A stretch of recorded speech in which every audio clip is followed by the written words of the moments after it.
ഏറ്റവും സ്നേഹമുള്ള ബഹുമാനപ്പെട്ട ബർക്ക്മാൻസ് അച്ഛൻ, വികാരിയച്ഛൻ, ബഹുമാനപ്പെട്ട യുവന്യച്ഛൻ, അജിനച്ഛൻ, എവനച്ഛൻ, ടോണിയച്ഛൻ, ഏറ്റവും സ്നേഹം നിറഞ്ഞ ബഹുമാനപ്പെട്ട സിസ്റ്റർമാർ, പ്രിയ നിറഞ്ഞ മാതാപിതാക്കന്മാർ, സ്നേഹമുള്ള സഹോദരീ സഹോദരന്മാർ, പീഡാനുഭവ വെള്ളിയാഴ്ചയുടെ വിശുദ്ധമായ കൃപാവരം എല്ലാവർക്കും പ്രാർത്ഥനാപൂർവം നേരുകയാണ്. ലോകചരിത്രം ഇതേവരെ കണ്ടിട്ടുള്ളതിൽ വെച്ച് ഏറ്റവും നീതിരഹിതവും ക്രൂരവും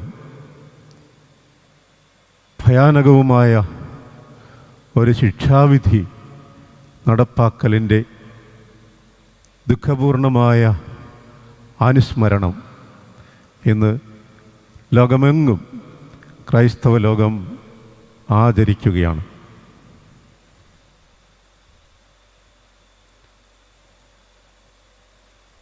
നീതിപീഠങ്ങളെ നിയന്ത്രിക്കുന്ന നീതി സംഹിതകളുണ്ട്. 1000 കുറ്റവാളികൾ രക്ഷപ്പെട്ടാലും ഓരോ നീതിമാൻ ശിക്ഷിക്കപ്പെടരുത്. ആകാശം ഇടിഞ്ഞു വീണാലും നീതി നടപ്പാക്കപ്പെടണം. എന്നാൽ ഈശോയുടെ കാര്യം വന്നപ്പോൾ ഈ നീതി നിയമങ്ങൾ എല്ലാം ജലരേഖകളായി മാറി എന്നുള്ളതാണ് സത്യം. ഞാങ്ങണയേക്കാൾ വേഗത്തിൽ ആടിയുലയുന്ന ഒരു മനസ്സ് ഉണ്ടായിരുന്ന ന്യായാധിപൻ പീലാത്തോസ് എല്ലാ കാലത്തെയും ന്യായാധിപന്മാർക്ക്, നീതിപാലകർക്ക് അപമാനമാണ്. കുറ്റക്കാരനെ നീതിമാനാക്കുകയും നീതിമാനെ കുറ്റക്കാരനാക്കുകയും ചെയ്യുന്ന വികലമായ നീതിബോധത്തിൻ്റെ ഏറ്റവും പ്രകടമായ ഉദാഹരണം പീലാത്തോസിൻ്റെ വിധിയിൽ നമുക്ക് കാണാൻ സാധിക്കും. കുറ്റവും പാപവും തിന്മയുമില്ലാത്ത ദൈവപുത്രനെ കുറ്റക്കാരനായി മരണത്തിന് ശിക്ഷിച്ച് ഏൽപ്പിച്ചു കൊടുക്കുകയും വലിയ കുറ്റങ്ങൾ ചെയ്ത് കുറ്റവാളികളുടെ നേതാവായ ബറാബാസിനെ നീതിയുടെ കുപ്പായമണിയിച്ച് സ്വതന്ത്രനാക്കി പുറത്തേക്ക് വിടുകയും ചെയ്ത പീലാത്തോസിൻ്റെ വിധിവാചകം അത് ഇന്നും നീതിബോധമുള്ള, മനസാക്ഷി മരിക്കാത്ത എല്ലാ മനുഷ്യരുടെയും ചിന്തയിൽ ചോദ്യചിഹ്നങ്ങൾ ഉയർത്തുകയാണ്. എന്നാൽ വികലമായ പീലാത്തോസിൻ്റെ വിധിയെക്കുറിച്ചോ അത് നടപ്പാക്കപ്പെട്ട അന്യായമായ, ക്രൂരമായ, ആക്രമണങ്ങൾ നിറഞ്ഞ ശിക്ഷാവിധിയുടെ നടപ്പാക്കലിനെക്കുറിച്ചോ ഒക്കെ നമ്മൾ പരാതി പറഞ്ഞിട്ട് കാര്യമില്ല. കാരണം അവിടുന്ന് വഹിച്ചത് നമ്മുടെ പാപങ്ങളായിരുന്നു. അവിടുന്ന് ചുമന്നത്, അവിടുന്ന് സുഖപ്പെടുത്തിയത് നമ്മുടെ രോഗങ്ങളായിരുന്നു. ഈ ഭൂമിയിലേക്ക് എല്ലാവരും ജനിക്കുന്നത് ജീവിക്കാൻ വേണ്ടിയാണ്. എന്നാൽ ഒരാൾ മാത്രം ഈ ഭൂമിയിലേക്ക് വന്നത് മരിക്കാൻ വേണ്ടിയായിരുന്നു. അത് ഈശോ തമ്പുരാൻ തന്നെയാണ്. അവിടുത്തെ പരസ്യജീവിതം ആരംഭിക്കുന്നത് ഗലീലയിൽ നിന്ന് ഉള്ള ഒരു തുടർ യാത്രയായിട്ടാണ്.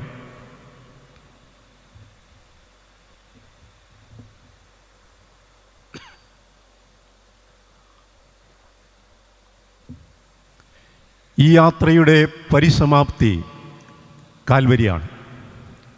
കാൽവരിയിൽ താൻ ക്രൂശിതനാകുന്ന ആ നിമിഷത്തെ മുന്നിൽ കണ്ടുകൊണ്ട് ഈശോ പലപ്പോഴും പറയുമായിരുന്നു, എനിക്ക് ഒരു മാമോദീസ മുങ്ങാനുണ്ട്, അത് പൂർത്തിയാകും വരെ ഞാൻ അസ്വസ്ഥനാണ്. ഈ ഭൂമിയിൽ നിന്ന് ഞാൻ ഉയർത്തപ്പെടുമ്പോൾ എല്ലാ മനുഷ്യരെയും എന്നിലേക്ക് ആകർഷിക്കും.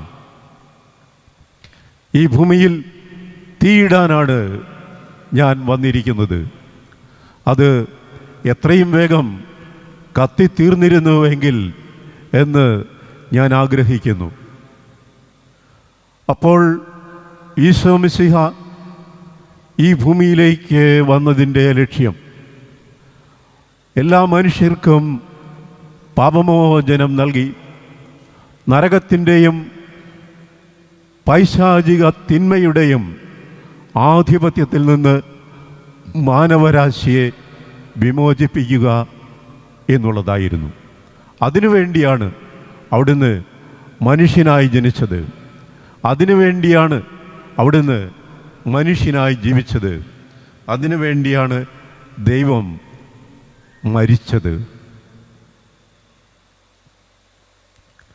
ആദിമാതാപിതാക്കന്മാരുടെ പാപം മൂലം ഏദൻ തോട്ടത്തിൻ്റെ മഹിമകൾ ഉപേക്ഷിച്ച് ഭൂമിയുടെ അനന്തദൂരങ്ങളിലേക്ക് ഇറങ്ങിത്തിരിച്ച ആദിമാതാപിതാക്കന്മാർ, പിന്നീട് ചരിത്രത്തിലൂടെ സഞ്ചരിച്ച അവരുടെ പിൻതലമുറക്കാരും സ്വർഗം നഷ്ടപ്പെട്ട് ജീവിക്കുന്നു, അവർ സ്വർഗത്തിന് അവകാശികളല്ല എന്നുള്ള സത്യം സ്വീകരിച്ചുകൊണ്ട് അവരെ എല്ലാവരെയും തിരികെ സ്വർഗത്തിൻ്റെ കവാടത്തിലേക്ക് എത്തിക്കുവാൻ വേണ്ടിയാണ് സ്വർഗം വിട്ട് ദൈവം തന്നെയായ ഈശോ തമ്പുരാൻ ഈ ഭൂമിയിലേക്ക് മനുഷ്യനായി അവതരിച്ചത്. ആ യാത്രയുടെ ഏറ്റവും വേദനാപൂർണവും എന്നാൽ രക്ഷാകരവുമായ അനുസ്മരണങ്ങളിലൂടെ നമ്മൾ കടന്നു പോകുമ്പോൾ നമ്മുടെയൊക്കെ ചിന്തയിലും ഹൃദയത്തിലും നിറയുന്ന ഒരു പ്രാർത്ഥനാ വിചാരമുണ്ട്. അവൻ വഹിച്ചത് നമ്മുടെ പാപങ്ങളായിരുന്നു, അവൻ സഹിച്ചത് നമ്മുടെ രോഗങ്ങളായിരുന്നു. യെശയ്യാ പ്രവാചകൻ പറയുന്നുണ്ട്, നമ്മളിപ്പോൾ അത് വായിച്ചു കേട്ടു, ഞങ്ങൾ അവനെ കണ്ടു, ആകർഷകമായ രൂപഭംഗിയോ സൗകുമാര്യമോ അവന് ഉണ്ടായിരുന്നില്ല, വേദനകളുടെ മനുഷ്യൻ. ദൈവം അവനെ ശിക്ഷിക്കുകയാണ് എന്ന് ഞങ്ങൾ വിചാരിച്ചു. എന്നാൽ അവൻ സഹിച്ചത് നമ്മുടെ വേദനകളായിരുന്നു, അവൻ ചുമന്നത് നമ്മുടെ പാപങ്ങളായിരുന്നു. അതുകൊണ്ട് സ്നേഹമുള്ളവരെ, നമ്മൾ ഇന്ന് ഈശോ മിശിഹായുടെ സഹനങ്ങളിലേക്ക് കണ്ണു തുറക്കുമ്പോൾ നമ്മുടെയൊക്കെ മനോമുകുരത്തിൽ തെളിഞ്ഞു നിൽക്കുന്ന ഒരു രൂപമുണ്ട്. കാൽവരിയും അതിൽ ഉയർന്നു നിൽക്കുന്ന ക്രൂശിതനായ മിശിഹായും. ക്രൂശിതനായ മിശിഹായുടെ കുരിശിൻ്റെ ഉയരം ഒരുപക്ഷെ 6 അടിയായിരിക്കാം, അല്ലെങ്കിൽ കൂടി വന്നാൽ 12 അടി ആയിക്കൊള്ളട്ടെ എന്ന് നമ്മൾ കരുതിയേക്കാം. തെറ്റിപ്പോയി. ഈശോയുടെ കുരിശിൻ്റെ ഉയരം അത് ഈ ഭൂമിയുടെ ഏറ്റവും ഉയരമുള്ള തലത്തിൽ നിന്ന് സ്വർഗപിതാവിൻ്റെ പാദാന്തികത്തിലേക്ക് എത്തി നിൽക്കുകയാണ്. ഈശോ മിശിഹായുടെ കുരിശിൻ്റെ കരങ്ങളുടെ വീതി അത് ഈ പ്രപഞ്ചത്തിൻ്റെ 2 വശങ്ങളിലേക്കുമായി അനന്തമനന്തമായി നീണ്ടു പോവുകയാണ്. ഈശോ മിശിഹായുടെ ഹൃദയമുറിവിൻ്റെ ആഴം അത് ഒരു കുന്തത്തിൻ്റെ മുനയുടെ ആഴമായി നമുക്ക് തോന്നിയേക്കാം. അങ്ങനെയല്ല. അത് അഗാധമായൊരു ഗർത്തമാണ്. ആ ഗർത്തത്തിൽ ഈ ലോകചരിത്രത്തിൽ പിറന്നിട്ടുള്ള എല്ലാ പാപികളും വസിക്കുന്നു. അവരെ എല്ലാം അവിടുന്ന് ഉൾക്കൊണ്ടിരിക്കുന്നു.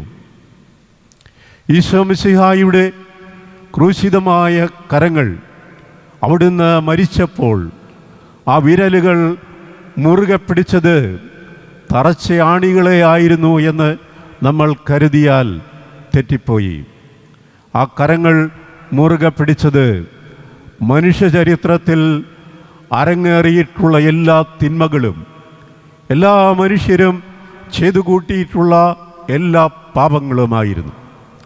ആ പാപങ്ങളെ ഞെക്കിപ്പിടിച്ചുകൊണ്ട് അവയെ ആ രണ്ട് കരങ്ങളിൽ അവിടുന്ന് ഇല്ലാതാക്കിയപ്പോൾ ആ രണ്ട് കരങ്ങളുടെയും മുറിവുകളിൽ നിന്ന് ഇറ്റിറ്റ് വീണത് രക്ഷയുടെ ചോരത്തുള്ളികളായിരുന്നു. അതുകൊണ്ട് സ്നേഹമുള്ളവരെ, ഇന്ന് നമ്മൾ ഈശോ മിശിഹായുടെ കുരിശിലേക്ക്, ക്രൂശിതനിലേക്ക് നോക്കുമ്പോൾ ആ ക്രൂശിതൻ നമുക്ക് കാണിച്ചു തരുന്നത്, പറഞ്ഞു തരുന്നത്, അവിടുന്ന് മലയിൽ ചെയ്ത വാക്കുകൊണ്ടുള്ള പ്രസംഗത്തിൻ്റെ, പ്രവൃത്തികൾ കൊണ്ടുള്ള, ജീവിതം കൊണ്ടുള്ള പൂർത്തീകരണമാണ്. മലയിൽ ചെയ്ത പ്രസംഗത്തിൻ്റെ പൂർണ്ണരൂപം അവിടുന്ന് കാൽവരിയിലെ വാക്കുകൾ കുറഞ്ഞ മരണത്തിലൂടെയും സഹനത്തിലൂടെയും എക്കാലത്തെയും ലോകചരിത്രത്തെ പഠിപ്പിക്കുകയായിരുന്നു. ആ പ്രബോധനത്തിൻ്റെ അലയൊഴികൾ ഒരിക്കലും ഒടുങ്ങിത്തീരുകയില്ല. അത് മനസാക്ഷിയുള്ള എല്ലാ മനുഷ്യരുടെയും മനോമുകുരങ്ങളിൽ എന്നുമെന്നും അലയടിച്ചുകൊണ്ടേയിരിക്കും. നീതിമാൻ എന്തിന് മരിക്കണം? നീതിമാൻ എന്തിന് സഹിക്കണം? നമ്മുടെയൊക്കെ അനുദിന ജീവിതത്തിൽ വിശദീകരണമില്ലാത്ത സഹനങ്ങൾ അരങ്ങേറുമ്പോൾ അത് ദൈവത്തിൻ്റെ പദ്ധതിയാണ് എന്ന് നമ്മൾ വിശ്വാസപൂർവം ബോധ്യപ്പെടുമ്പോൾ ഉത്തരം കിട്ടാത്ത എല്ലാ സഹന ചോദ്യങ്ങൾക്കും ക്രൂശിതനായ ഈശോയുടെ കാൽവരിയിൽ ഉയർന്നു നിൽക്കുന്ന രൂപം നമുക്ക് ഉത്തരമായിട്ട് തീരുകയാണ്. നീതിമാൻ്റെ സഹനം, നീതിമാൻ്റെ മരണം ദൈവസന്നിധിയിൽ വിലയുള്ളതാണ്. നമ്മുടെ സഹനങ്ങൾക്ക് ഉത്തരം കിട്ടാതെ വരുമ്പോൾ, ബുദ്ധിയുടെ ന്യായവാദങ്ങൾ നമുക്ക് ഉത്തരം നൽകാതിരിക്കുമ്പോൾ നമ്മൾ തിരിയേണ്ടത് നീതിമാൻ്റെ മരണത്തിലേക്ക്, നീതിമാൻ്റെ സഹനത്തിലേക്ക്, അതിൻ്റെ പൂർണ്ണതയായി നമ്മുടെ മുമ്പിൽ നിൽക്കുന്ന ക്രൂശിതനിലേക്കാണ്. അവിടെ ഉത്തരം കിട്ടാത്ത എല്ലാ ചോദ്യങ്ങളും നിശബ്ദമായിട്ട് തീരുന്നു. പാപം ചെയ്തതിൻ്റെ പേരിലായിരുന്നു, തിന്മ ചെയ്തതിൻ്റെ പേരിലായിരുന്നു ഈശോ മരിക്കേണ്ടി വന്നത് എങ്കിൽ അത് ന്യായമായ കണ്ടെത്തലല്ല. അവിടുന്ന് പാപമില്ലാത്തവനും വിശുദ്ധിയുടെ പൂർണ്ണതയും കുറ്റമില്ലാത്തവനും ആയിട്ട് കൂടി സഹിച്ചതും മരിച്ചതും ദൈവസന്നിധിയിൽ പ്രീതികരമായി എങ്കിൽ വിശദീകരണമില്ലാത്ത സഹനങ്ങൾക്ക് എല്ലാം വിശുദ്ധിയുടെ, രക്ഷയുടെ സൂചനയുണ്ട്. ആ സൂചന നമ്മുടെ അനുദിന അനുഭവങ്ങളിൽ, അനുദിന ജീവിത സാഹചര്യങ്ങളിൽ നമ്മൾ കൈനീട്ടി ചോദിച്ച് വാങ്ങേണ്ടത് ക്രൂശിതനിൽ നിന്നാണ്. ക്രൂശിതൻ നമുക്ക് എന്തൊക്കെ തരുന്നു എന്ന് ഈ ദിവസത്തിൽ ഓരോ ഈശോ മിശിഹായിൽ വിശ്വസിക്കുന്ന ക്രിസ്ത്യാനിയും കരങ്ങൾ ഉയർത്തിക്കൊണ്ട് ചോദിക്കണം. അവിടുന്ന് കുരിശിൽ നമ്മുടെ പാപങ്ങൾ ഏറ്റെടുത്ത് പാപമോചനം നൽകുന്നു. അവിടുന്ന് കുരിശിൽ കിടന്നുകൊണ്ട് നമുക്ക് വേണ്ടി പ്രാർത്ഥിക്കുന്നു. ദൈവമേ, ഇവർ ചെയ്യുന്നത് എന്ത് എന്ന് ഇവരറിയുന്നില്ല, ഇവരോട് ക്ഷമിക്കണമേ. കുരിശിൽ കിടന്നുകൊണ്ട് അവിടുന്ന് നമുക്ക് രോഗസൗഖ്യം നൽകുന്നു. ഒരു കുന്തത്തിൻ്റെ ക്രൂരമായ മുന ഹൃദയത്തിലേക്ക് ആഴ്ന്ന് ഇറങ്ങിയപ്പോൾ ലോങ്കിനൂസ് എന്ന പടയാളിക്ക് രോഗസൗഖ്യം നൽകിക്കൊണ്ട് ക്രൂശിതൻ രോഗങ്ങൾ ഏറ്റെടുക്കുന്നവനും രോഗങ്ങൾ സുഖപ്പെടുത്തുന്നവനുമാണ് എന്ന് നമ്മളെ പഠിപ്പിക്കുകയാണ്. അവിടുന്ന് വലതുവശത്തുള്ള ഡെസ്മാസ് എന്ന കള്ളന് പാപമോചനം നൽകി, നീ ഇന്ന് എന്നോടുകൂടി പർദീസായിൽ ആയിരിക്കുമെന്ന് ശാശ്വതമായ സ്വാന്തനത്തിൻ്റെ വചനം കൊടുത്തപ്പോൾ എല്ലാ കാലത്തെയും ഏറ്റവും വലിയ പാപിയും അവിടുത്തെ ആ വചനത്തിൽ കരുതപ്പെട്ടിരുന്നു, ഉൾപ്പെടുത്തപ്പെട്ടിരുന്നു. പാപമോചനം നൽകുന്നവനാണ് ക്രൂശിതൻ. ക്രൂശിതനിലേക്ക് നമ്മൾ നോക്കുമ്പോൾ ദൈവത്തിൻ്റെ സ്നേഹം ആവിഷ്കരിക്കപ്പെടുന്നതാണ് നമ്മൾ കാണുക. ഒരു കഥയെ ഓർക്കുകയാണ്. ഒരുപക്ഷെ അതിൽ വസ്തുത കുറവായിരിക്കാം, ഭാവന സൃഷ്ടിയായിരിക്കാം. ഒരു യുവാവ് ഒരു പെൺകുട്ടിയെ സ്നേഹിച്ചിരുന്നു. പെൺകുട്ടി തിരികെയും. സ്നേഹബന്ധം കുറെ മുന്നോട്ട് പോയപ്പോൾ പെൺകുട്ടിയോട് യുവാവ് പറഞ്ഞു, നീ എന്നെ വിവാഹം കഴിക്കണം. അപ്പോൾ പെൺകുട്ടി പറഞ്ഞു, കഴിക്കാം, നിന്നെ ഞാൻ വിവാഹം ചെയ്യാം. പക്ഷേ നീ എന്നെ സ്നേഹിക്കുന്നുവെന്ന് എനിക്കൊരു തെളിവ് തരണം. എന്താണ് തെളിവ്? തീർച്ചയായിട്ടും തന്നിരിക്കും. യുവാവ് പറഞ്ഞു, നിന്റെ അമ്മയുടെ ഹൃദയം ഒരു പാത്രത്തിൽ എനിക്ക് കൊണ്ടുവന്ന് തരണം.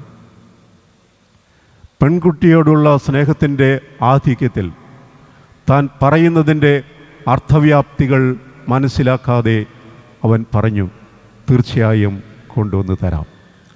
അവനൊരു കെണിയിൽ വീഴുകയായിരുന്നു. ഹെറോദിയായുടെ കെണിയിൽ സലോമിയുടെ നൃത്ത സൗന്ദര്യം കണ്ട് വീണു പോയതുപോലെ തന്നെ അമ്മയുടെ ഹൃദയവുമായി യുവാവ് പെൺകുട്ടിയുടെ അടുക്കിലേക്ക് നടന്നു പോകുമ്പോൾ ഒരു കല്ലിൽ തട്ടി അവൻ മറിഞ്ഞു വീണു. അപ്പോൾ പാത്രത്തിൻ്റെ അടപ്പ് തെറിച്ചു പോയി. മണ്ണിൽ വീണ അമ്മയുടെ ഹൃദയം അപ്പോഴും സ്പന്ദിക്കുന്നുണ്ടായിരുന്നു. ആ ഹൃദയം മകനോട് ചോദിച്ചു, മകനെ, നിൻ്റെ കാൽ മുറിഞ്ഞോ? നിനക്ക് എന്തെങ്കിലും പറ്റിയോ? അമ്മയുടെ സ്നേഹമാണ് സ്നേഹഭാവങ്ങളുടെ ഏറ്റവും ശ്രേഷ്ഠരൂപം എന്ന് എല്ലാ ഭാഷകളിലും എല്ലാ സംസ്കാരങ്ങളിലും എല്ലാ ചരിത്രങ്ങളിലും സാക്ഷ്യപ്പെടുത്തപ്പെട്ടിട്ടുണ്ട്. ദൈവം സൃഷ്ടികർമ്മം പൂർത്തിയാക്കിയപ്പോൾ അവിടുത്തെ സ്നേഹം തുടരുന്നതിന് വേണ്ടി അമ്മമാരെ സൃഷ്ടിച്ചു എന്ന് ഒരു സാഹിത്യ ചിന്ത നിലവിലുണ്ട്.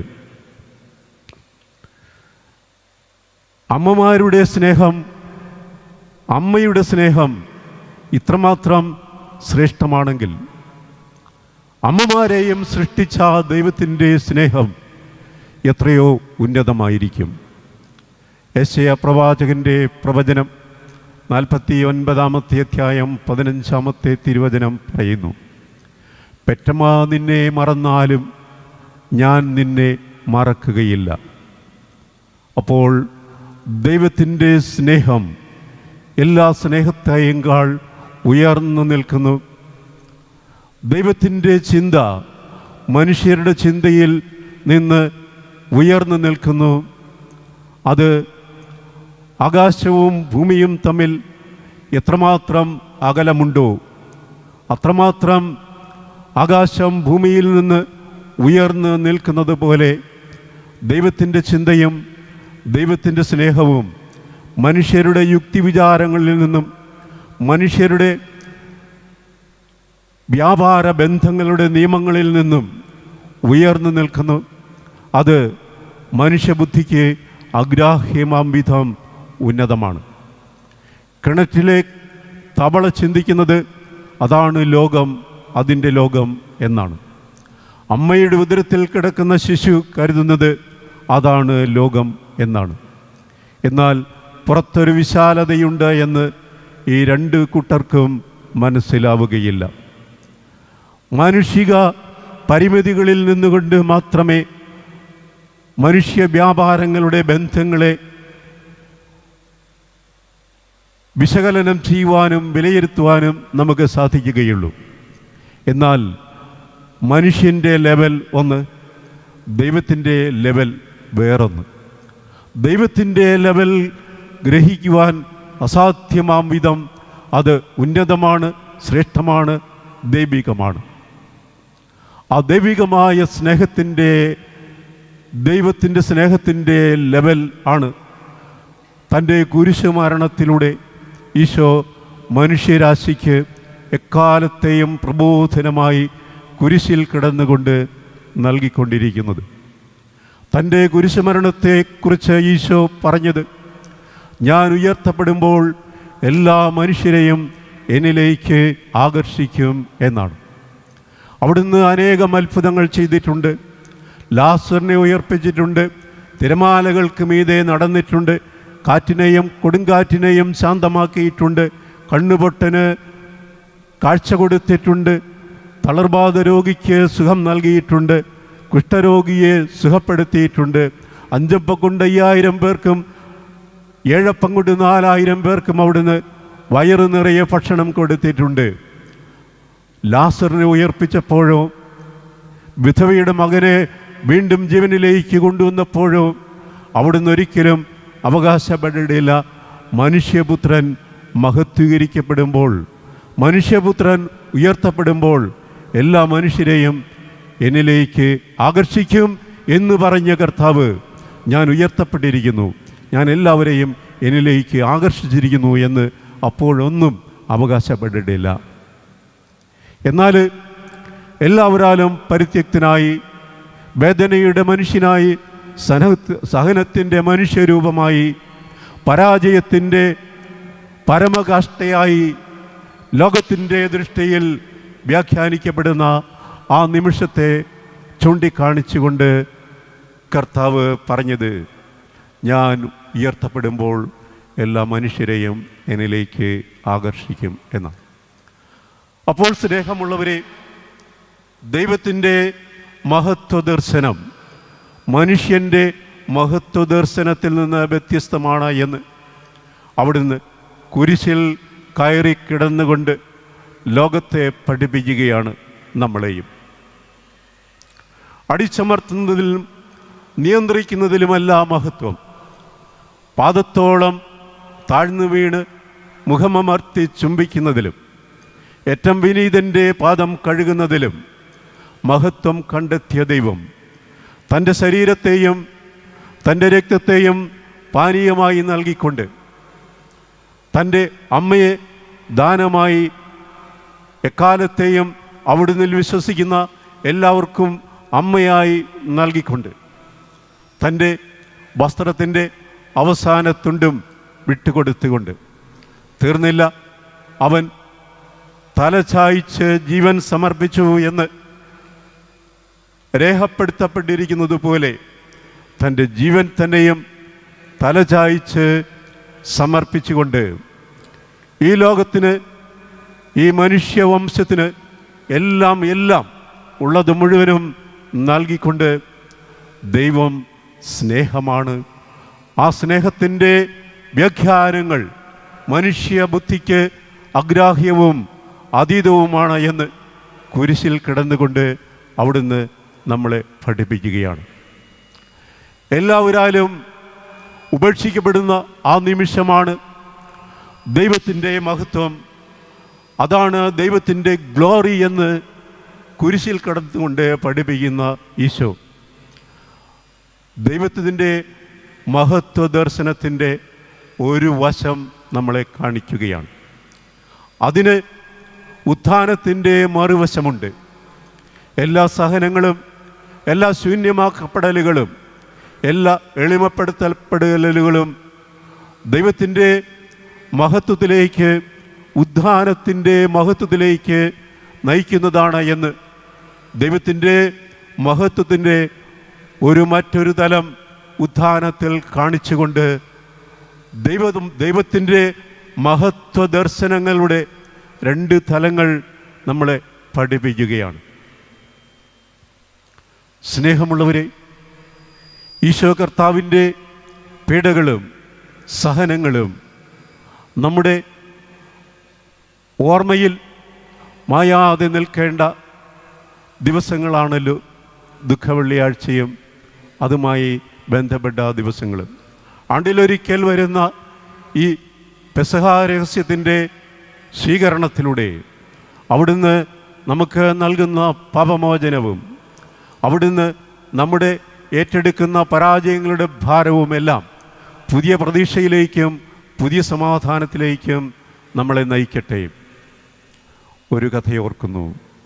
ഒരു സായം സന്ധ്യയിൽ ഒരു അമ്മച്ചിയുടെ ഒരു ഇളയ കുഞ്ഞിനെ അവന് കഷ്ടിച്ചൊക്കെ വർത്തമാനം പറയാൻ പറ്റും.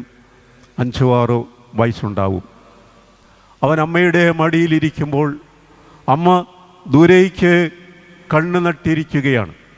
അപ്പോഴാണ് അവൻ്റെ ശ്രദ്ധയിൽ ഒരു കാര്യം പെടുന്നത്. അമ്മയുടെ മുഖത്ത് വലിയ പാടുകളുണ്ട്, പൊള്ളലേറ്റതിൻ്റെ പാടുകൾ തന്നെ.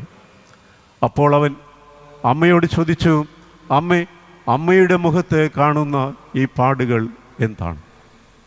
അമ്മ ഒരു നിമിഷത്തെ സങ്കടപൂർണമായ ആലോചനയ്ക്ക് ശേഷം പറഞ്ഞു, മകനെ, അന്നൊരു ദിവസം ഒരു വൈകിയ വേളയിൽ നമ്മുടെ വീടിന് തീ പിടിച്ചു. തീജ്വാലകൾ ഉയർന്നുകൊണ്ടേയിരുന്നു. നീ അകത്തെ മുറിയിൽ തൊട്ടിലിലായിരുന്നു. നിന്റെ നിലവിളികൾ എനിക്ക് കേൾക്കാമായിരുന്നു. ഞാൻ മുറ്റത്തായിരുന്നു. ഒന്നും ചിന്തിക്കാൻ സാധിച്ചില്ല. ഞാൻ ഓടി അകത്തേക്ക് ചെന്നപ്പോൾ തീജ്വാലകൾ നിന്റെ തൊട്ടിലിനെ തൊടാൻ തുടങ്ങിയിരുന്നു. നിന്നെയും വാരിയെടുത്തുകൊണ്ട് തീജ്വാലകൾക്ക് നടുവിലൂടെ ഞാൻ പുറത്തേക്കോടി. ഒരുപാട് പൊള്ളലേറ്റു. മുഖത്തും പൊള്ളലുണ്ടായിരുന്നു. ആ പാടുകളാണ് നീ ഇപ്പോൾ കാണുന്നത്. ഈശോ മിശിഹായുടെ കുരിശിലേക്ക് നമ്മൾ നോക്കുമ്പോൾ നമ്മളെയൊക്കെ രക്ഷിക്കുന്നതിന് വേണ്ടി ക്രൂശിതൻ ഏറ്റെടുത്ത മുറിവുകൾ, മകനെ, മകളെ, ഈ മുറിവുകൾ നിനക്ക് വേണ്ടിയിട്ടുള്ളതാണ് എന്ന് ഓരോ മനുഷ്യനെയും ഓരോ വ്യക്തിയെയും ലോകാവസാനം വരെയും ഓർമ്മപ്പെടുത്തിക്കൊണ്ട് ക്രൂശിതൻ നിശബ്ദമായി പ്രഭാഷണം നടത്തുന്ന ദിവസമാണ് ദുഃഖവെള്ളിയാഴ്ച.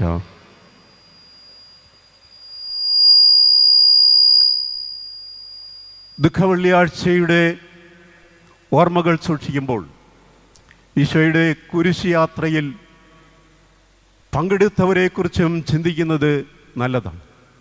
അത് കടന്നുപോയ ഒരു സംഭവമല്ല, അത് പെസഹായാണ് എന്നതുകൊണ്ട് ഈശോ നമ്മുടെ മധ്യേയും കൂടി പാസ് ഓവർ, പെസഹ കടന്നു പോവുകയാണ്. ആ കടന്നുപോകലിൽ അവിടുന്ന് രക്ഷാകരമായ ആ യാത്രയിൽ നമ്മളെയും കാണുന്നുണ്ട്. അവിടുത്തെ യാത്രയിൽ പങ്കെടുക്കുന്നവരിൽ അവരിൽ ഒരാളായി നമുക്കും തീരാൻ സാധിക്കണം. ഈശോയുടെ ക്രൂശ് യാത്രയിൽ അവിടുത്തോട് ചേർന്ന് നിന്നവരുണ്ട്, അകലെ സഞ്ചരിച്ചവരുണ്ട്. കുറേ വ്യക്തികളെ നമുക്ക് മാതൃകകളായിട്ട് സ്വീകരിക്കുവാൻ ഈ ദിവസം സാധിക്കട്ടെ. ഈശോയുടെ കുരിശിനോട് ഏറ്റവും ചേർന്ന് നടന്ന പരിശുദ്ധ മറിയം, മാതാവ് ഈശോയുടെ കുരിശിനോട് തൊട്ട് ചേർന്ന് നടന്നു. കുരിശിൻ്റെ ചുവട്ടിൽ അവൻ്റെ അമ്മയും ഉണ്ടായിരുന്നു. ആ യാത്രയ്ക്കൊരു ലക്ഷ്യമുണ്ടായിരുന്നു. ക്രൂശിതൻ്റെ എല്ലാ സഹനങ്ങളോടും തന്നെ ചേർത്ത് നിർത്തണം. എന്നിട്ട് ലോകാവസാനം വരെയുള്ള എല്ലാ മനുഷ്യർക്കും താൻ സഹനത്തിൻ്റെ അമ്മയായി ക്രൂശിതനോട് എന്നും മധ്യസ്ഥം പാപികൾക്ക് വേണ്ടി പ്രാർത്ഥിച്ചു കൊണ്ടേയിരിക്കണം. അതിന് തൻ്റെ പുത്രനിൽ നിന്ന് ഒരു വാക്ക് തനിക്ക് കിട്ടണം: ഇതാ നിൻ്റെ മകൻ എന്നുള്ള ആ വാക്കിന് വേണ്ടി അമ്മ കുരിശിൻ്റെ അവസാന നിമിഷം വരെയും ക്രൂശിതൻ്റെ അവസാന ശ്വാസം വരെയും ക്രൂശിൻ്റെ ചുവട്ടിൽ കാത്തുനിന്നു. ആ അമ്മ നമുക്ക് വേണ്ടി അനുഗ്രഹം നേടി. ഇതാ നിൻ്റെ മകൻ എന്ന് ക്രൂശിതനിൽ നിന്ന് അമ്മ സ്വീകരിച്ച ആ അനുമതി പത്രം നമുക്ക് അവകാശമാണ്, ആശ്വാസമാണ്, പ്രത്യാശയാണ്, സമാധാനമാണ്. ഈശോയുടെ ക്രൂശുമായിട്ട് ഏറ്റവും ബന്ധപ്പെട്ട് നിൽക്കുന്ന മറ്റൊരു വ്യക്തി വിശുദ്ധ പത്രോസ്ലീഹായാണ്. അകലെയായി അവൻ യേശുവിനെ അനുഗമിച്ചു എന്ന് പറയുമ്പോൾ ക്രൂശിതൻ്റെ കുരിശുമായിട്ട് അടുത്തു നിൽക്കുവാൻ സ്ലീഹായ്ക്ക് ഭയമായിരുന്നു. ഭയത്തിൻ്റെ കാരണം 3 പ്രാവശ്യം ക്രൂശിതനെ തള്ളിപ്പറഞ്ഞു എന്നതു തന്നെ. പാപസാഹചര്യങ്ങളെ സ്നേഹിക്കുകയും പാപസാഹചര്യങ്ങളിൽ വ്യാപരിക്കുകയും ചെയ്ത പത്രോസ് സ്വയം വിശുദ്ധി നഷ്ടപ്പെട്ട മനുഷ്യനാക്കി തീർന്നു. നമുക്കതൊരു വലിയ മാതൃകയാണ്. ക്രൂശിതനെ സ്നേഹിക്കുന്നുണ്ടു എങ്കിൽ ക്രൂശിതൻ്റെ ശത്രുക്കളുമായിട്ടുള്ള സഖ്യം സാധ്യമാകരുത്. വിട്ടുപേക്ഷിക്കണം, വേണ്ട എന്ന് വെക്കണം. പാപസാഹചര്യങ്ങളിൽ വ്യാപരിക്കുകയും പാപസാഹചര്യങ്ങളിൽ ചുറ്റി നടക്കുകയും പാപസാഹചര്യങ്ങളുമായിട്ട് ബന്ധപ്പെടുകയും ചെയ്താൽ ഉറപ്പാണ് പാപത്തിൽ വീണിരിക്കും. അത് പത്രോസ്ലീഹ നൽകുന്ന പാഠമാണ്. അകലെയായിട്ട് അനുഗമിക്കുവാനല്ല നമ്മൾ ക്ഷണിക്കപ്പെട്ടിരിക്കുന്നത്. പത്രോസ്ലീഹായെ ഈശോ നോക്കുന്നുണ്ടായിരുന്നു. ഈശോയുടെ കരുണാർദ്രമായ നോട്ടം പത്രോസിൻ്റെ കണ്ണുകളിൽ പതിച്ചു. ആ കണ്ണുകളിൽ നിന്ന് അനുതാപത്തിൻ്റെ, ദുഃഖത്തിൻ്റെ, വേദനയുടെ കണ്ണുനീർ ഒഴുകിയിറങ്ങി. അതുകൊണ്ട് പത്രോസ് ഈശോയുടെ ദൃഷ്ടിപഥത്തിൽ എപ്പോഴും നിലനിന്നിരുന്നു, അകലെയായിട്ട് ആണെങ്കിൽ പോലും. എന്നാൽ മറ്റൊരാൾ യൂദാസ് ഈശോയുടെ ദൃഷ്ടിപഥത്തിൽ പെട്ടില്ല. ഈശോ മിശിഹായുടെ കുരിശിനേക്കാൾ യൂദാസ് സ്നേഹിച്ചത് പണത്തിൻ്റെ സഞ്ചിയായിരുന്നു. അധികാരത്തിൻ്റെ കേന്ദ്രങ്ങളിലായിരുന്നു യൂദാസിൻ്റെ നോട്ടം. ഈശോ മിശിഹ സ്ഥാപിക്കാനിരിക്കുന്ന രാജ്യത്തിൽ അധികാരം നേടണം. അത് നടക്കാൻ പോകുന്നില്ല. ഈശോയുടെ പോക്ക് ഒന്ന്, തൻ്റെ ലക്ഷ്യം വേറൊന്ന് എന്ന് തിരിച്ചറിഞ്ഞ യൂദാസ് അവസാനം ഈശോ മിശിഹായെ ഒറ്റിക്കൊടുത്ത പണസഞ്ചിയും കയ്യിൽ പിടിച്ചുകൊണ്ട് കാൽവരിയുടെ താഴ്വാരങ്ങളിലേക്ക് എല്ലാം നഷ്ടപ്പെട്ട ഭ്രാന്തനെ പോലെ ഓടിയിറങ്ങുമ്പോൾ അത് ചെന്ന് അവസാനിക്കുന്നത് നാശത്തിൻ്റെ പൂർണ്ണതയിൽ, കയറിൻ്റെ അറ്റത്താണ്. ഈശോ മിശിഹായെയും അവിടുത്തെ കുരിശിനെയും ലൗകിക നേട്ടങ്ങൾക്ക് വേണ്ടി ഒറ്റിക്കൊടുക്കാതിരിക്കുവാൻ യൂദാസിൻ്റെ മാതൃക നമ്മളെ ഓർമ്മപ്പെടുത്തണം. ഈശോയുടെ കുരിശിൻ്റെ ഭാരം കുറയ്ക്കുന്ന മറ്റൊരാളുണ്ട്, കൊറിൻകാരനായ ശിമയോൻ. ജീവിത പ്രയത്നങ്ങളുടെ, അധ്വാനങ്ങളുടെ തീവ്രതയിൽ നിന്ന് ഈശോയുടെ കുരിശിലേക്ക് ഓടിയെത്തിയ ആ മനുഷ്യൻ ഈശോയുടെ സഹനങ്ങളിൽ അവിടത്തേക്ക് ആശ്വാസമായിരുന്നു. തൻ്റെ അധ്വാനങ്ങളുടെ ഭാരം ഈശോ മിശിഹായുടെ കുരിശിൽ വെച്ച് കൊടുത്ത് ഈശോ മിശിഹായുടെ കുരിശുമായിട്ട് കവറിൻകാരനായ ശിമയോൻ കാൽവരി വരെയും നടന്നു ഈശോയോട് കൂടി. അവസാനം ആ കുരിശ് ഈശോയുടെ കരങ്ങളിലേക്ക് തിരികെ കൊടുത്തപ്പോൾ കവറിൻകാരനായ ശിമയോൻ്റെ കണ്ണു നിറഞ്ഞു. 2 പേർ ഒരു കുരിശ് ചുമക്കുകയായിരുന്നു. ഒരാൾ കുരിശിൽ മരിക്കാൻ പോകുന്നു, താൻ വിട്ടുപോരുന്നു. അവസാനമായിട്ട് ക്രൂശിതനോടെ വാക്കുകളില്ലാത്ത ഒരു അപേക്ഷയും നൽകി ക്രൂശിതൻ്റെ സഹനങ്ങൾ സ്വന്തമാക്കിക്കൊണ്ട് അതേ ക്രൂശിതൻ്റെ കുരിശ് തന്നെയും ഇനിയും തൻ്റെ ജീവിതകാലം മുഴുവനും തനിക്ക് സ്വന്തമായിരിക്കും എന്ന് ബോധ്യപ്പെട്ട് വിശ്വസിച്ചുകൊണ്ട് കവറിൻകാരനായ ശിമയോൻ തിരികെ നടന്നു. സ്നേഹമുള്ളവരെ, നമ്മുടെ അനുദിന ജീവിതത്തിൻ്റെ സഹനങ്ങൾ, അധ്വാനത്തിൻ്റെ ഭാരങ്ങളെല്ലാം ക്രൂശിതൻ്റെ കുരിശിനോട് ചേർത്ത് വയ്ക്കുവാനും ആ കുരിശ് ജീവിതകാലം മുഴുവനും സ്വന്തമായി സൂക്ഷിക്കുവാനും നമുക്ക് സാധിക്കണം. കവറിൻകാരനായ ശിമയോൻ അതിന് നമുക്ക് മാതൃകയാവുകയാണ്. ഇനിയും മറ്റൊരാളുണ്ട്, അത് ഭക്തിയായ വെറോനിക്കയാണ്. കുടുംബജീവിതത്തിൻ്റെ അധ്വാനങ്ങളിൽ ഈശോ മിശിഹായ്ക്ക് വേണ്ടി ഒരു തൂവാല സൂക്ഷിക്കുവാൻ അവൾക്ക് സാധിച്ചു. നമ്മളൊക്കെയും മാമോദീസായിൽ, തുടർന്ന് സ്ഥൈര്യലേപനത്തിൽ, വിശുദ്ധ കുർബാന സ്വീകരണത്തിൽ നമ്മുടെ ആത്മാവിൽ ഈശോ നമുക്ക് നൽകിയിട്ടുള്ള ഒരു വെള്ളവസ്ത്രമുണ്ട്. ആ വെള്ളവസ്ത്രത്തിൽ വെറോനിക്കായുടെ തുവാലയിൽ ഈശോ പതിച്ച അതേ രൂപം, അവിടുത്തെ മുഖം പതിപ്പിച്ചിട്ടുണ്ട്. ആ മുഖം നമുക്ക് എപ്പോഴും നമ്മുടെ ആത്മാവിൽ നഷ്ടപ്പെടാതെ സൂക്ഷിക്കുവാൻ സാധിക്കണം. പഴയ നിയമത്തിൽ ഒരു സംഭവം, ഏലിയ പ്രവാചകൻ സ്വർഗത്തിലേക്ക് എടുക്കപ്പെട്ടപ്പോൾ പ്രവാചകൻ്റെ ശ്രേഷ്ഠ ശിഷ്യൻ എലീശുവ പിന്നാലെ നടന്ന് സ്വർഗത്തിലേക്ക് ഉയർത്തപ്പെട്ടുകൊണ്ടേയിരിക്കുന്ന ഏലിയായോട് ചോദിച്ചു, അങ്ങയ്ക്ക് ഉള്ളതിൻ്റെ ഇരട്ടി ചൈതന്യം, അരൂപി എനിക്ക് ലഭിക്കേണ്ടതിന് അങ്ങയുടെ മേൽവസ്ത്രം എൻ്റെ മേൽ ഇട്ടിട്ടു പോകണമേ എന്ന്.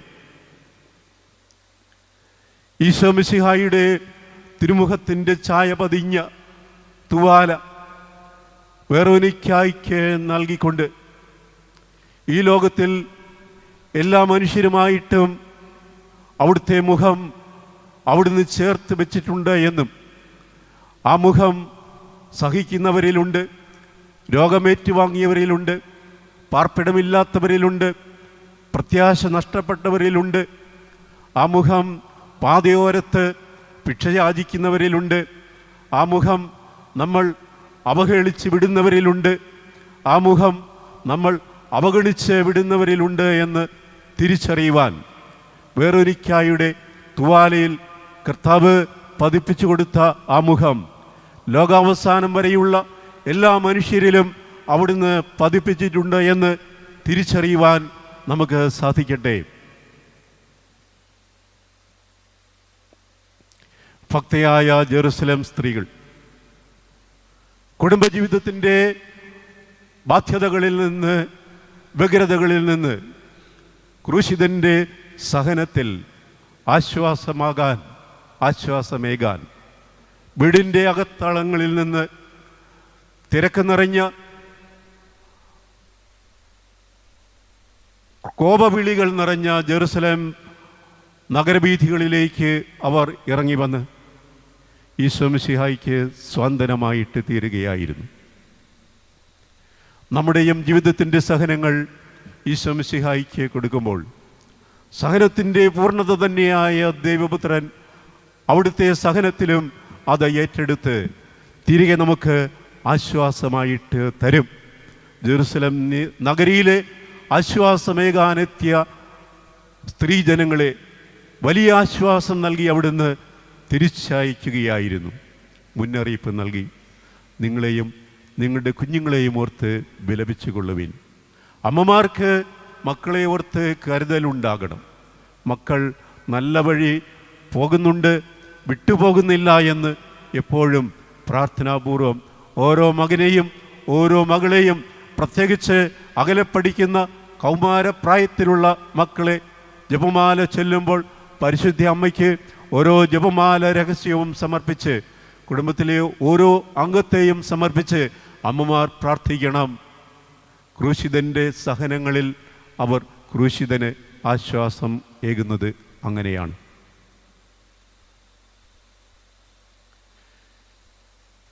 ഈശോ മിശിഹായുടെ ഹൃദയത്തിലേക്ക് കുന്തം പായിച്ച ലോഞ്ചീനസ് എന്ന പടയാളി മരിച്ചതിന് ശേഷവും തിന്മയ്ക്കെതിരെ നന്മ കൊടുക്കുന്ന ദൈവത്തിൻ്റെ കരുണയുടെ മുഖം, അത് ദൈവത്തിൻ്റെ മഹത്വത്തിൻ്റെ ആവിഷ്കാരമാണ്. ദൈവത്തിൻ്റെ പ്രതികാരം സ്നേഹമാണ്. തൻ്റെ ഹൃദയത്തിൽ നിന്നും ഇനിയും ചോർന്നു തീരാത്ത രക്തത്തുള്ളികളും വെള്ളവും അന്ധനായ ലോഞ്ചീനോസിൻ്റെ കണ്ണുകളിലേക്ക് ഒഴുക്കിക്കൊടുത്ത് കുന്തമുനയ്ക്കുള്ള പ്രത്യുത്തരം സ്നേഹമാണ് എന്ന് ലോഞ്ചീനോസിനെയും ലോകം മുഴുവനെയും ഈശോ പഠിപ്പിക്കുകയായിരുന്നു. പുതിയ കാഴ്ചകൾ കാണാൻ, ക്രൂശിതനിലേക്ക് നോക്കാൻ ലോഞ്ചീനോസ് അതുമൂലം കഴിവുള്ളവനായി.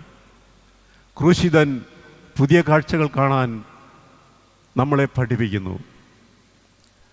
എമ്മൗസിലേക്ക് പോയ ശിഷ്യന്മാർ ഈശോ മിശിഹായുടെ അപ്പം സ്വീകരിച്ചപ്പോൾ കണ്ണു തുറക്കപ്പെട്ടവരായി. ഈശോ മിശിഹായുടെ രക്തം കണ്ണിൽ വീണപ്പോൾ ലോഞ്ചീനോസ് പുതിയ കാഴ്ചകൾ കാണാൻ കെൽപ്പുള്ളവനായി. ഈശോ മിശിഹായിലേക്കും അവിടുത്തെ സഹനങ്ങളിലേക്കും മുറിവുകളിലേക്കും കണ്ണു തുറന്നു നോക്കുമ്പോൾ പുതിയ കാഴ്ചകൾ കാണാൻ, സഹനത്തിൻ്റെ കാഴ്ചകൾ കാണാൻ, വേദനകളുടെ കാഴ്ചകൾ കാണാൻ നമ്മുടെ കണ്ണുകൾ തുറക്കപ്പെടട്ടെ ഈ വെള്ളിയാഴ്ചയിൽ. ഈശോ മിശിഹായുടെ ക്രൂശിത രൂപം ഒരിക്കലും അവസാനിക്കാത്ത പ്രതികാര ദാഹങ്ങളുടെ അവസാനിപ്പിക്കൽ കുരിശിലാണ് എന്ന് ലോകത്തെ പഠിപ്പിക്കുന്നു. കണ്ണിന് പകരം കണ്ണ്, പല്ലിന് പകരം പല്ല് എന്ന് നിലവിലുള്ള പ്രതികാരത്തിൻ്റെ ലോകാരംഭം മുതൽ മനുഷ്യരാശിയെ ഭരിക്കുന്ന വൈരാഗ്യത്തിൻ്റെയും പ്രതികാരത്തിൻ്റെയും നിയമം കുരിശിൽ അവിടുന്ന് അവസാനിപ്പിച്ചു.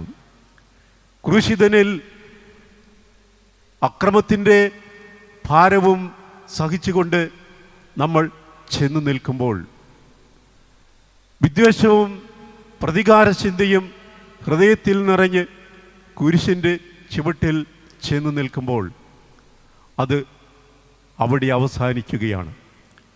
പ്രതികാരത്തിൻ്റെ ചങ്ങലകൾ പിന്നീട് കുരിശ് കടന്ന് മുന്നോട്ട് പോവുകയില്ല. ഈശോയിൽ സ്നേഹമുള്ളവരെ, ലോകത്തിന് മനസ്സിലാക്കാത്ത ശത്രുക്കളെയും സ്നേഹിക്കുക, തിന്മയ്ക്കെതിരെ നന്മ കൊടുക്കുക, ശപിക്കുന്നവരെ അനുഗ്രഹിക്കുക എന്നുള്ള ലോകത്തിന് വിസ്മയമായ, ഇനിയും സ്വീകരിക്കാൻ സാധിക്കാത്ത കുരിശിൻ്റെ ക്ഷമയുടെ സന്ദേശമാണ് ഈ ദുഃഖവെള്ളിയാഴ്ചയിൽ നമുക്ക് അവിടെ നിന്ന് ഏറ്റുവാങ്ങുവാനുള്ളത്.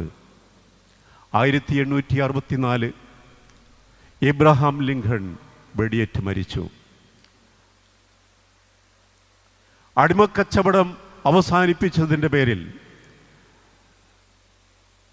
അമേരിക്കയിലെ വടക്കൻ സംസ്ഥാനങ്ങളും തെക്കൻ സംസ്ഥാനങ്ങളും തമ്മിൽ ആഭ്യന്തര യുദ്ധം പൊട്ടിപ്പുറപ്പെട്ടു.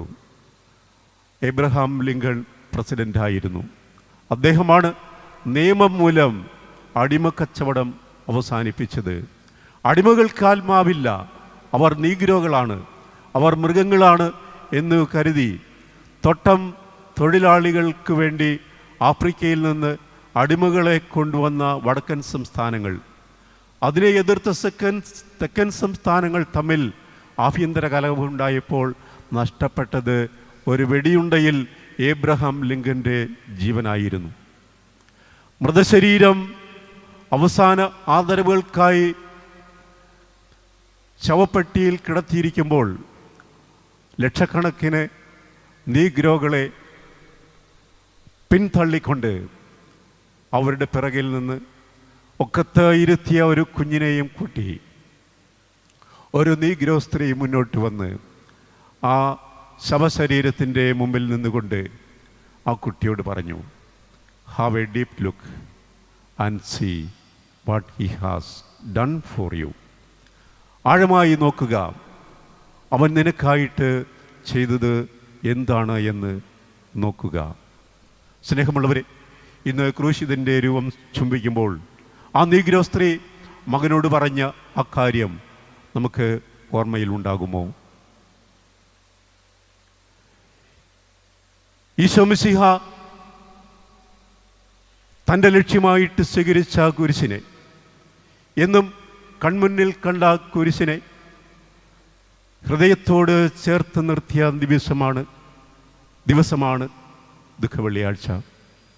കുരിശ് യാത്രയിൽ ആ കുരിശ് വെറും മരക്കഷ്ണം മാത്രമായിരുന്നില്ല. അത് മനുഷ്യചരിത്രത്തിൻ്റെ പരാജയങ്ങൾ, മനുഷ്യരാശിയുടെ പാപങ്ങൾ, മനുഷ്യരാശിയുടെ ദുഃഖങ്ങൾ, ആകുലതകൾ, അതെല്ലാം രൂപം പ്രാപിച്ച രൂപമായിരുന്നു, മരമായിരുന്നു അത്.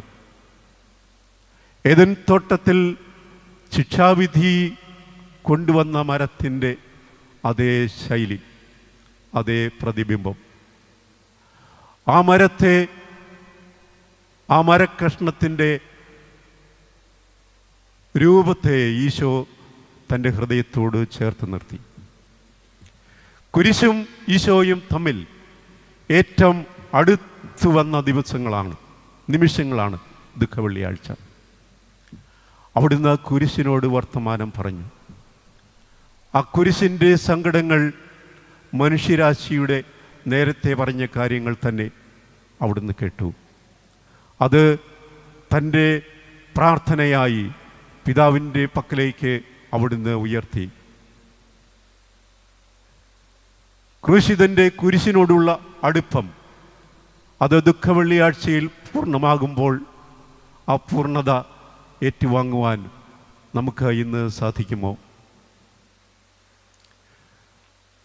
കുരിശ് യാത്രയിൽ അവിടുന്ന് തന്നെ അനുഗമിച്ചവരോട് ചോദിക്കുന്നുണ്ട്, എൻ്റെ കുരിശും നീയും തമ്മിൽ എന്തുമാത്രം അകലമുണ്ട്? ക്രൂശിതനും ഞാനും തമ്മിൽ ഉള്ള അകലം എത്രയെന്ന് ഇന്ന് നമുക്ക് അളക്കാൻ പറ്റുമോ? കെസറിയ ഫിലിപ്പിയിൽ വെച്ച് അവിടുന്ന് ശിഷ്യന്മാരോട് ചോദിച്ചു, ഞാൻ ആരെന്നാണ് നിങ്ങൾ പറയുക? ഗലീലി കടലോരത്ത് ഉത്ഥാനത്തിന് ശേഷം പത്രോസ്ലീഹായോട് ഈശോ ചോദിച്ചു, യോനായുടെ പുത്രനായ ശിമയോനെ, നീ എന്നെ സ്നേഹിക്കുന്നുവോ? യോനായുടെ പുത്രനായ ശിമയോനെ, നീ എന്നെ സ്നേഹിക്കുന്നുവോ? യോനായുടെ പുത്രനായ ശിമയോനെ, നീ എന്നെ സ്നേഹിക്കുന്നുവോ? ക്രൂശിതൻ്റെ ഈ ചോദ്യം തുടരുകയാണ്, അത് അവസാനിക്കുകയില്ല.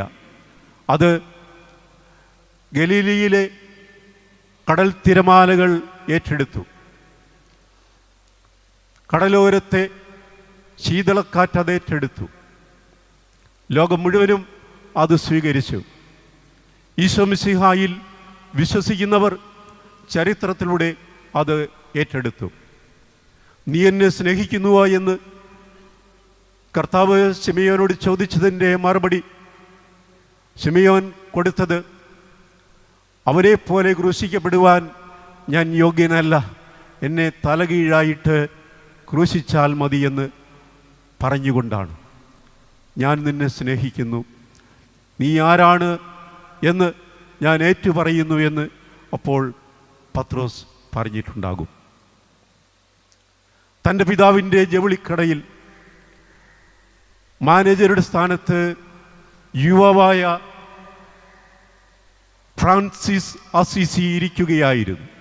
സ്വർണ്ണ നാണയങ്ങൾ എണ്ണിത്തിട്ടപ്പെടുത്തുകയായിരുന്നു. ജവുളിയുടെ വില. അപ്പോഴാണ് കുഷ്ഠരോഗിയായ ഒരു യാചകൻ അവിടെ എത്തുന്നത്. കുഷ്ഠരോഗത്തിൻ്റെ ദുർഗന്ധവും അതൃപ്തിയുമെല്ലാം അവിടെയുണ്ടായിരുന്നു. ഇന്നൊന്നും തരാനില്ല എന്ന് പറഞ്ഞ് അയാളെ യുവാവായ ഫ്രാൻസിസ് തിരിച്ചയച്ചു. കുറേ ദൂരം പോയപ്പോൾ, ആ രോഗി പോയി കഴിഞ്ഞപ്പോൾ ഇടിമിന്നൽ പോലൊരു അനുഭവം ഹൃദയത്തിലുണ്ടായി. ഞാൻ ആരാണെന്നാണ് നീ പറയുക? നീ എന്നെ സ്നേഹിക്കുന്നുവോ? നസ്രായൻ്റെ ശബ്ദമായിരുന്നു അത്. ആ ശബ്ദം ഫ്രാൻസിസ് തിരിച്ചറിഞ്ഞു. മേശയ അതിനുള്ളിലുള്ള പണവുമൊക്കെ അവിടെ വിട്ടിട്ട് അയാൾ ഓടി. ആ കുഷ്ഠരോഗിയുടെ കുഷ്ഠം നിറഞ്ഞ കൈകളിലേക്ക് സ്വർണ്ണ നാണയങ്ങൾ വെച്ച് കൊടുത്തു. തീർന്നില്ല. ആ കുഷ്ഠരോഗിയെ മാറോടണച്ചു. തിരിച്ചു വന്നപ്പോൾ ഫ്രാൻസിസ് അസീസിക്ക് സമാധാനമായി. അത് കുഷ്ഠരോഗിയായിരുന്നില്ല, അത് നസ്രായനായിരുന്നു എന്ന്. സ്നേഹമുള്ളവരെ, ഞാൻ ആരാണെന്നാണ് നിങ്ങൾ പറയുക? നിങ്ങളെന്നെ സ്നേഹിക്കുന്നുവോ എന്നുള്ള ചോദ്യത്തിന് ചരിത്രത്തിലൂടെ മറുപടി കൊടുത്ത ഒരുപാട് പേരുണ്ട്. വാഴ്ത്തപ്പെട്ട കുഞ്ഞച്ചൻ അങ്ങനെ ഒരാളായിരുന്നു. വിശുദ്ധ തോമസ് ലീഹായും വിശുദ്ധ ഗീവർഗീസും വിശുദ്ധ സെബസ്ത്യാനോസും രക്തസാക്ഷികളായത് ഞാൻ നിന്നെ സ്നേഹിക്കുന്നു എന്ന് വിശ്വാസത്തിൻ്റെ മറുപടി കൊടുത്തുകൊണ്ടാണ്. ഇനിയും ചരിത്രത്തിൽ രേഖപ്പെടുത്തപ്പെടാത്ത അനേകം മറുപടികൾ നമുക്ക് ആനുകാലിക സംഭവങ്ങളിൽ കാണാൻ സാധിക്കും. കണ്ടമാലിലും നൈജീരിയയിലും ഗുജറാത്തിലും ഒക്കെയൊക്കെ അത് നമ്മൾ കാണുന്നുണ്ട്.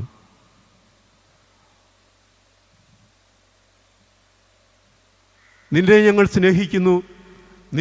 സ്നേഹിക്കുന്നു എന്ന് അവരുടെയൊക്കെ ജീവിതം ക്രൂശിതന് കൊടുത്തുകൊണ്ട് ജീവിതത്തിലൂടെ അവർ മറുപടി പറയുകയായിരുന്നു. 1999 ജനുവരി 22-ാം തീയതി ഒറീസയിലെ സുന്ദർപൂർ എന്ന ഗ്രാമം, അവിടെ ഓസ്ട്രേലിയക്കാരനായ ഗ്രഹാം സ്റ്റെയിൻസ്, ഭാര്യ ഗ്ലാഡിസ്, മക്കൾ ഫിലിപ്പ്, തിമോത്തി എന്നിവർ ഒരു സുവിശേഷ പ്രഘോഷണ വേളയിൽ ആയിരുന്നു. ദാരാ സിംഗ് എന്ന മതതീവ്രവാദി അനുയായികളോടുകൂടി അവിടെ എത്തി. ഗ്രഹാം സ്റ്റെയിൻസിനെയും മക്കളായ ഫിലിപ്പിനെയും തിമോത്തിയെയും ജീപ്പിലിട്ട് പെട്രോൾ ഒഴിച്ച് കൊന്നുകളഞ്ഞു. 3 മനുഷ്യ ശരീര കരിക്കട്ടകൾ മാത്രം അവശേഷിച്ചു. തൻ്റെ ഭർത്താവും മക്കളും നഷ്ടപ്പെട്ടപ്പോൾ പത്രപ്രതിനിധികൾ ഗ്ലാഡിസ് സ്റ്റെയിൻസിനോട് ചോദിച്ചു, നിങ്ങൾ എന്തു പറയുന്നു? ഗ്ലാഡിസ് സ്റ്റെയിൻസ് പറഞ്ഞു, ക്രൂശിതനായ മിശിഹായെക്കുറിച്ച് ഞാൻ അവരോട് പൂർണ്ണമായി ക്ഷമിക്കുന്നു. സ്നേഹമുള്ളവരെ, എല്ലാ പ്രതികാരങ്ങൾക്കും മറുപടി കൊടുക്കുവാൻ ക്രൂശിതൻ്റെ കുരിശിലുള്ള മറുപടി, കുരിശിലുള്ള പ്രാർത്ഥന നമ്മളെ ശക്തരാക്കട്ടെ. പിതാവേ, ഇവരോട് ക്ഷമിക്കണമേ.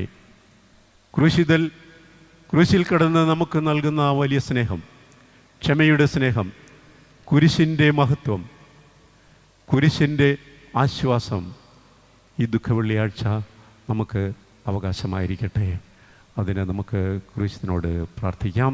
ദുഃഖവെള്ളിയാഴ്ചയ്ക്കപ്പുറം ഒരു പുനരുത്ഥാനത്തിൻ്റെ ഉയിർപ്പ് ഞായറുണ്ട് എന്നുള്ള വലിയ സന്തോഷത്തിൻ്റെ, സമാധാനത്തിൻ്റെ ചിന്തകൾ നമുക്ക് ഇന്നേ ദിവസം സൂക്ഷിച്ചുകൊണ്ട് ക്രൂശിതൻ്റെ ക്രൂശ് യാത്രയിൽ പ്രാർത്ഥനാപൂർവം പങ്കെടുക്കുവാൻ സാധിക്കട്ടെ.